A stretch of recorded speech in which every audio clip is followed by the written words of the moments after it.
Chapter 20. JTC Canungra. Canungra is where the Army's Jungle Training Center is located, not far from the Gold Coast. You may have heard stories about the place. Someone said some Yanks were killed during training. The place is that tough and dangerous. We lived in old tents with a concrete floor, slept on stretchers, real flash stuff, but it was dry and better than sleeping on the ground, so there were no complaints. There was plenty of food, and plenty of hot water. It was better than being out bush. The 2 weeks at Canungra was a mixture of normal infantry type training with a couple of nights in the bush, and then the real mental challenges: Heartbreak Hill and the confidence course. Oh, and the section attack where they fired a Vickers machine gun over your head. It was going to be an interesting couple of weeks. Bush work was not as hard as I thought it would be. We had been training in virgin rainforest up around Townsville, some 1,200 kilometers further north into the tropics, whereas the Canungra training areas were heavily used, consequently the undergrowth was fairly well worn. Movement through the scrub was much easier. Take the Navex for example. You arrived at your checkpoint and set your compass for the next leg, checked the bearing and followed the thinned out undergrowth where thousands of soldiers had trodden before. Easy. By the way, we had new packs. They were divided into an upper and lower section, bedding in the bottom and food and stuff in the top. The shoulder straps were padded. Someone said the bigger the pack, the more shit you carry, the more weight you hump, and the more you grunt. We were in the bush for a couple of nights. On the first night, as darkness approached, there was no direction as to whether there was a picket or not, so we set up our hoochies and rolled out our fardas expecting a good night's sleep. When it was dark, the order came for the guns to be manned. We had no track plans in place and no cord along the track plan. That's how we moved silently at night in our harbor position, move to the cord and follow it along to the gun. The track plan allowed the movement to be done silently. However, blokes were hoochied up all over the place and it was a battle to find the guy you were supposed to wake up. It turned out to be a big schmozzle during the night as blokes got lost trying to find the next guy for gun picket. Someone said a digger was so lost he slept with the 3 platoon sergeant because he couldn't find his own farda. It wasn't our platoon sergeant, Tojo. He would have told the digger in no uncertain terms where to go. I understand why it was done, to show us that track plans. Comms cord and a picket list, as well as knowing where your replacement was sleeping, were essential elements to square away before last light. We had been doing that stuff for months. It might be a good lesson for the cooks and drivers who didn't do bushwork normally, but it was our bread and butter. It just stuffed us infantry guys around. We already knew that these things were essential. Anyway, the possums were quick learners. While checking out the bloke to replace me, we could use torches because we were not tactical. I heard a noise and shone the torch on a possum that was into a packet of biscuits he just pulled out of the fancy new backpacks. The biscuits were sealed pretty well so they didn't get wet, so he must have had a history of getting into diggers' stuff. The biscuit bag was well and truly ripped open.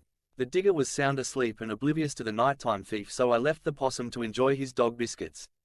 If I chased him away, he may have attacked my pack and taken my biscuits. The one thing we were all dreading at Canungra was the confidence course. It was a series of obstacles that you negotiate through, under or over. They walked us through the course from the finish back to the start to ensure we understood what each obstacle looked like and to figure out the best way to tackle it. Take for example the bear pit. It was a high wooden wall and a pit of water. Because the wall was so high, you needed to attack it at speed. Place 1 foot on the wall and leap into the air. Grab the top of the wall and then swing over and drop down into the bear pit. The instructor asked for a volunteer to jump in to show everyone how deep it was. Someone obliged. The water was waist deep. The rope obstacles were better suited to someone with gorilla arms. That'd be the artillery guys. I bet they had no problems with the obstacle course. Some really warped bastard designed the course to ensure every muscle in your body got a complete workout.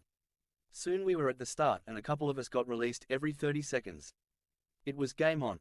I soon discovered that once a couple of diggers went through the obstacles, everything was wet and slippery. That made most of them really hard to negotiate and it quickly sapped your energy. Soon you were covered in mud and breathing hard. You had to run all the way, walking was forbidden, and you can't zip around any obstacles. There were plenty of NCOs to make sure you didn't cheat, and they offered plenty of encouraging words, most of them swear words. Halfway through I was wringing wet and covered in mud. My heart was pounding and I was breathing heavily. My arms had no strength left in them. In fact, I was rooted. I saw the wall and bear pit coming up. I increased my speed, 1 foot on the wall, and I leaped up and grabbed the top of the wall. My arms were shaking from the exertion of the previous obstacles. Ow, my stomach muscles were shot as well as I heaved myself up with the help of my boots fighting for traction on the wet wall. I managed to scramble up. I swung over the top and remembering the pit was only waist deep, I pulled my legs up as I hit the water. The cold water hit me like a sledgehammer. As I sank down I could smell the putrid water and I kept sinking. The bloody pit was about 10 feet deep and I went right to the bottom with no oxygen in my lungs. I pushed off the muddy floor and leaped back up to the top. I burst through the surface, sucking in air noisily. The NCO was there just looking at me. I swam away from the wall as other blokes were coming over the top. I got to the end of the pit where it is waist deep.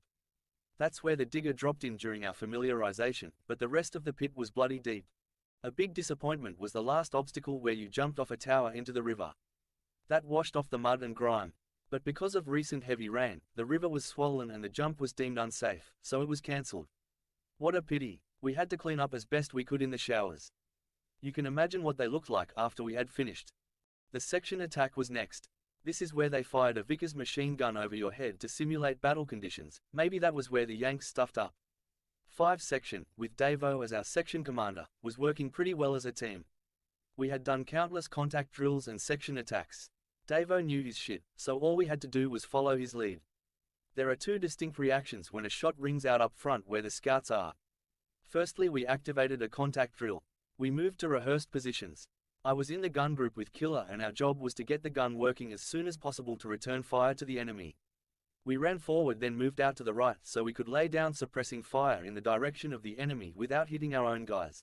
In the jungle you can't see anything so you rely on sounds to work out where everyone is. The second phase was when Davo took over.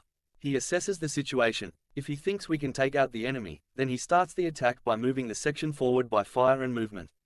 Every time he called, "Gun, go," Killer and I got up and moved forward a few paces and hit the deck and kept firing the gun as he was moving the other groups, scouts or rifles. The pattern was random, so we had to be on the ball and move as soon as Davo called out. Sometimes he might move us twice in a row. For the section attack under live fire, they gave us blanks, so we were harmless and the Canungra staff were safe. We patrolled along and a shot rang out. We carried out the contact drill and Killer and I moved forward and to the right, level with the scouts and started shooting. Davo started giving his orders, and then pandemonium broke out. That Vickers gun opened up. Bullets were whizzing inches above our heads. All I wanted to do was hug the ground. It was impossible to hear Davo's orders, so I had to keep watching him and read his body language. Each time he faced our way we couldn't hear his voice but we understood his gestures. Killer and I got up and moved forward. It was going okay until we hit the barbed wire which slowed us down. To add to our problems there was plenty of water about and Killer and I had to swim under the wire while trying to keep the gun dry. At least the water was warm. All the while that Vickers gun was shooting above our heads. Then I realized that they were shooting way above our heads. I could see the fall of shot against a cliff face off to our right. That meant they weren't shooting at us.